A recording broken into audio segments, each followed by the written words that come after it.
இங்கே பாருங்கள் எங்கள் தோட்டத்தில் கத்திரிக்காய். இங்கே பாருங்கள், இது ஃபுல்லாகவே கத்திரிக்காய் தான். இந்த நீட்டுமே இது ஃபுல்லாக மாஞ்செடி, தென்னை மரம். இங்கே பாருங்கள், இந்த லைன் ஃபுல்லாக தென்னை மரம் இருக்கும் பாருங்கள்.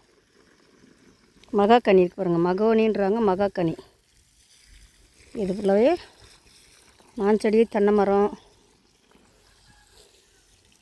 உதவியா வரல, நீங்கள் பாரு குருத்து வந்துருக்கு பாருங்கள. ஆமாம், அதை பாரு குருத்து நடுவு தெரியுது பாரு.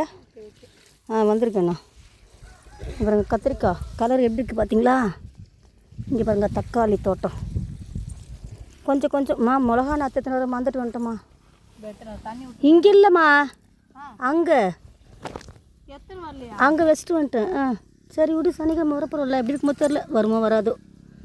இங்கே பாருங்கள் நிறைய தக்காளி வந்துருக்குது. இங்கே பாருங்கள் தக்காளி தெரியுதா?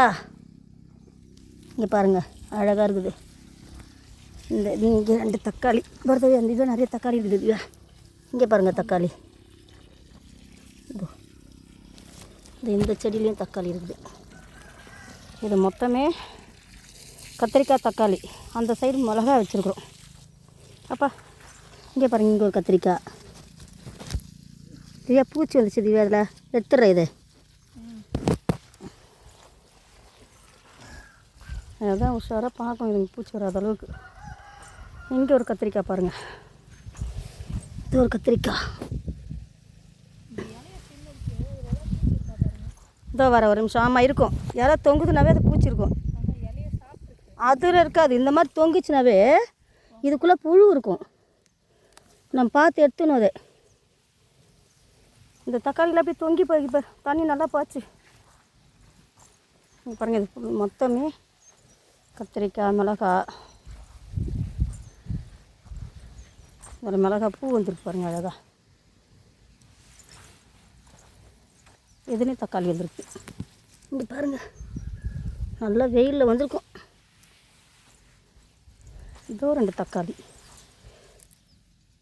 இங்கே பாருங்கள், இதில் ஒரு 3 தக்காளி இருக்குது.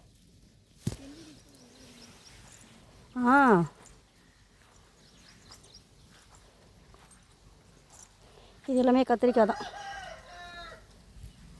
இங்கே பாருங்கள், இது மொத்தமே தோட்டம்தான். இந்த பக்கமும் வச்சுருக்கோம் வாழை மரம், தென்னை மரம். அதான் அந்த சைடு வச்சுருக்கோம். இந்த பாருங்கள் ஒரே ரோஸ் பூத்துருக்கு.